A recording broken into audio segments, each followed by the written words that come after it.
오늘 말씀은 에스더서 2장 1절로 18절의 말씀입니다. 함께 읽습니다.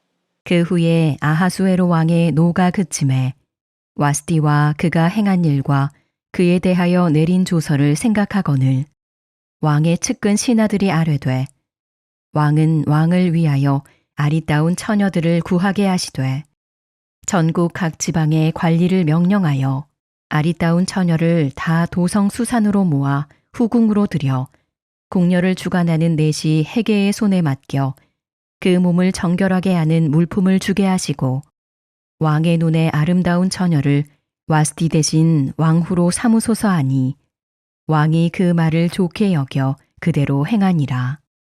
도성 수산에 한 유다인이 있으니 이름은 모르드게라. 그는 베냐민 자손이니 기스의 증손이요 시므이의 손자요 야일의 아들이라. 전에 바벨론 왕 느부갓네살이 예루살렘에서 유다 왕 여고냐와 백성을 사로잡아 갈 때에 모르드게도 함께 사로잡혔더라. 그의 삼촌의 딸 하닷사 곧 에스더는 부모가 없었으나 용모가 곱고 아리따운 처녀라. 그의 부모가 죽은 후에 모르드게가 자기 딸같이 양육하더라. 왕의 조서와 명령이 반포되매 처녀들이 도성수산에 많이 모여 해계의 수하에 나아갈 때에 에스더도 왕궁으로 이끌려가서 궁녀를 주관하는 해계의 수하에 속하니 해계가 이 처녀를 좋게 보고 은혜를 베풀어 몸을 정결하게 할 물품과 일용품을 곧 주며 또 왕궁에서 의뢰주는 7 궁녀를 주고 에스더와 그 궁녀들을 후궁 아름다운 처소로 옮기더라. 에스더가 자기의 민족과 종족을 말하지 아니하니 이는 모르드게가 명령하여 말하지 말라 하였음이라. 모르드게가 날마다 후궁 뜰 앞으로 왕래하며 에스더의 안부와 어떻게 될지를 알고자 하였더라.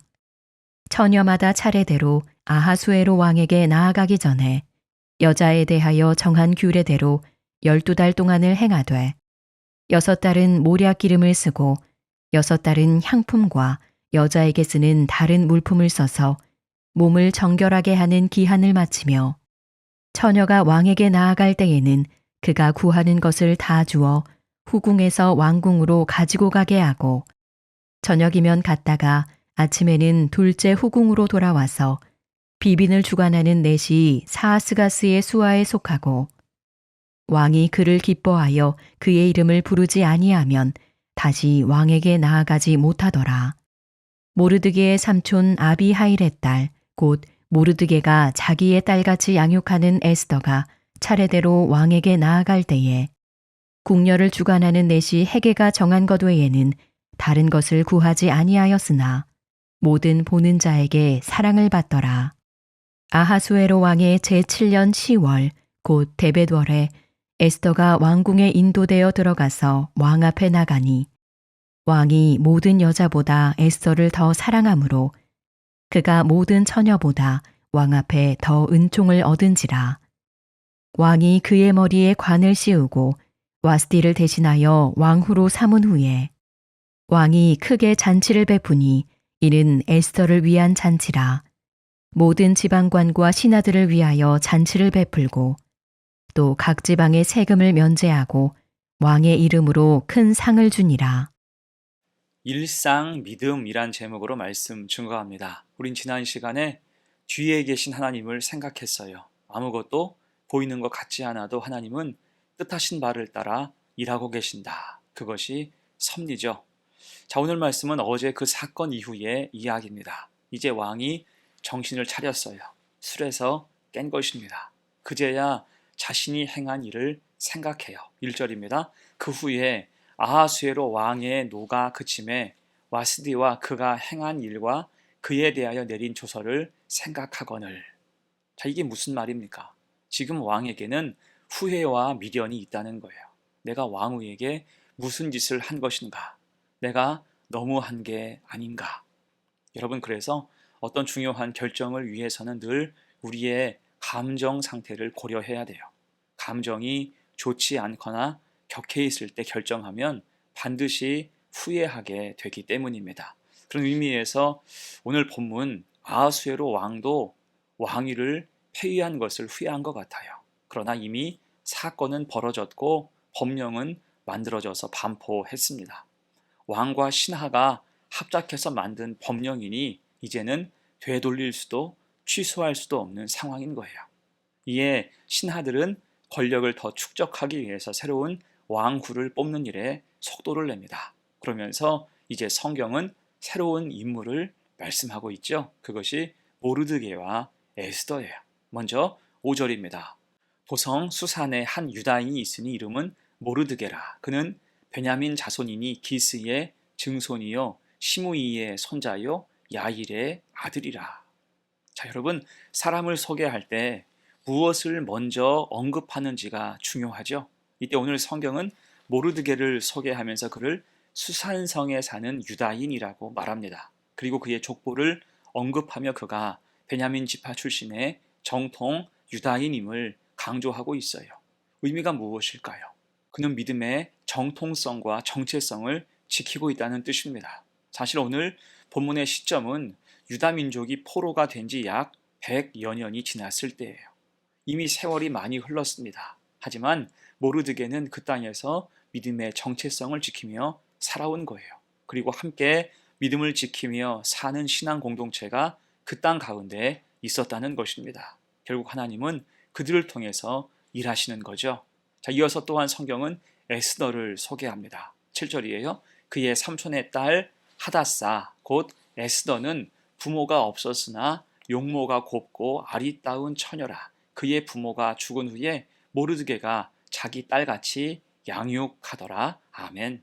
여기서 에스더와 모르드게는 사촌 관계입니다. 다만 나이 차가 꽤 많이 나서 모르드게는 부모를 잃고 형편이 어려운 에스더를 딸같이 키운 것 같아요. 이때 에스더를 성경이 묘사하면서 용모가 곱고 아리따운 처녀라고 기록하는 것은 타고난 외모를 뜻하는 말이 아니라 모르드게가 그 험악한 시절 아이를 잘 키워냈음을 강조하는 말과 같습니다. 곧 이들의 삶이 어땠을까요? 나라는 망했고 이제 포로되어 100년이 넘게 이방 땅에 살게 된 사람들의 후손이지만 그들은 여전히 믿음으로 살 때 하나님의 섭리 가운데 있었다는 것입니다. 여러분, 섭리가 무엇입니까? 섭리는 우리의 삶이 하나님과 연결되었다는 거예요. 하나님의 이야기 속에 우리의 이야기가 들어있다는 거죠. 그래서 삶이 힘들고 어려워도 하나님 섭리 안에 있으면 두려워할 것이 없습니다. 결국 하나님이 일하시고 행하실 때 내 삶이 그 은혜와 연결되기 때문이에요. 오늘 본문도 그렇습니다. 이제 새로운 왕후를 뽑기 위해 왕의 조서와 명령이 반포되자 에스더도 그 대상이 됩니다. 8절이에요. 왕의 조서와 명령이 반포되매 처녀들이 도성 수산에 많이 모여 헤게의 수하에 나아갈 때에 에스더도 왕궁으로 이끌려 가서 궁녀를 주관하는 헤게의 수하에 속하니.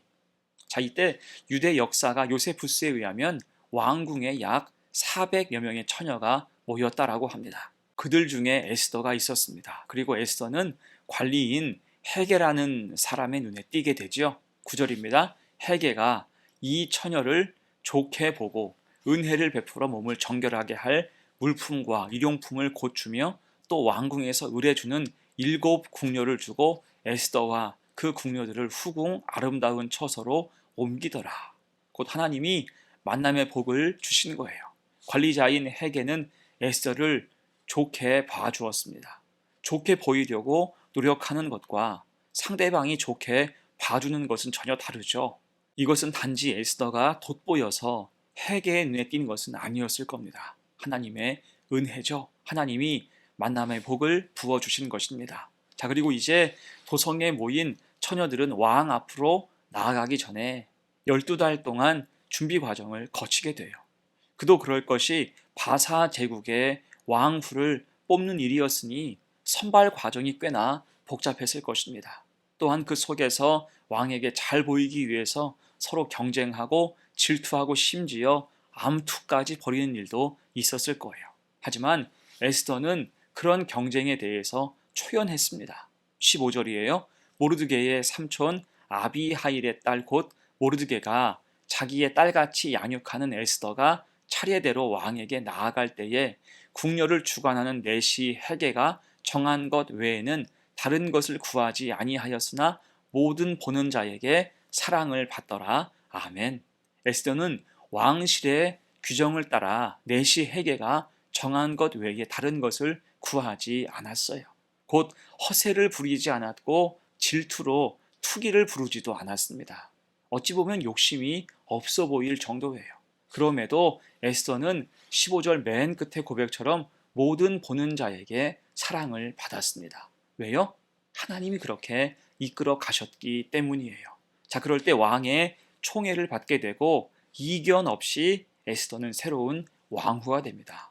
16절 이하의 말씀이에요. 아하수에로 왕의 제7년 10월 곧 데벳 월에 에스더가 왕궁에 인도되어 들어가서 왕 앞에 나가니 왕이 모든 여자보다 에스더를 더 사랑하므로 그가 모든 처녀보다 왕 앞에 더 은총을 얻은지라. 왕이 그의 머리에 관을 씌우고 와스디를 대신하여 왕후로 삼은 후에 왕이 크게 잔치를 베푸니 이는 에스더를 위한 잔치라. 아멘. 그렇게 에스더는 새로운 왕후가 됐습니다. 여러분, 이 모든 과정을 잘 생각해 보십시오.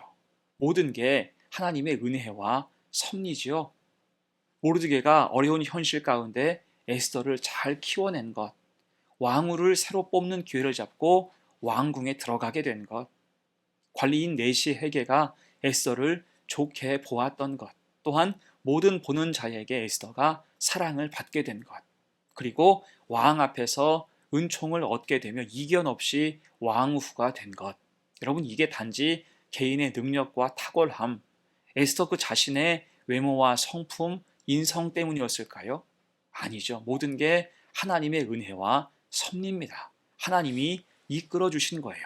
하나님이 일하신 결과입니다. 믿음의 정체성을 가지고 지키며 살아가는 그들을 하나님이 지목하고 부르실 때 하나님의 길 시온의 대로를 열어주신 것과 같습니다. 이것이 놀라운 은혜와 섭리라 할 수 있겠죠. 자, 그래서 이제 말씀을 마무리하면서 여러분, 우리는 하나님을 의지하고 기억하며 살아가야 할 것입니다. 하나님의 은혜와 섭리는 오늘 지금도 계속되기 때문이에요. 보이지 않아도 하나님은 우리와 함께 하십니다. 그래서 우리가 매일 일상으로 살아가는 믿음의 삶이 이후 큰 축복의 마중물이 될 수 있습니다. 하나님이 일하실 때 우리 믿음을 결코 잊지 않으시기 때문이에요. 이에 우리는 하나님이 우리를 어디로 인도하시고 어디에 세우시든 하나님을 신뢰해야 할 것입니다. 순종하며 믿음의 삶을 기꺼이 살아가야 돼요. 그럴 때 모르드게와 에스더처럼 우리는 하나님의 은혜와 섭리를 깊이 맛보게 될 것입니다. 그 기쁨을 놓치지 않는 일상 믿음이 있는 복된 성도가 되시기를 간절히 축원합니다. 아멘. 함께 기도합니다. 은혜로우신 하나님, 하나님의 은혜와 섭리를 바란다면 우리의 일상을 믿음으로 살아가게 하옵소서. 포로된 지 100년이 다 흘렀어도 믿음의 정체성을 지킨 모르드게와 신앙 안에서 바르게 성장한 에스더에게 은혜와 축복을 부어주신 것처럼 우리도 믿음으로 살 때 일상 믿음의 삶 가운데 은혜와 섭리가 가득 부어지게 하여 주옵소서. 감사드리며 예수님의 이름으로 기도합니다. 아멘.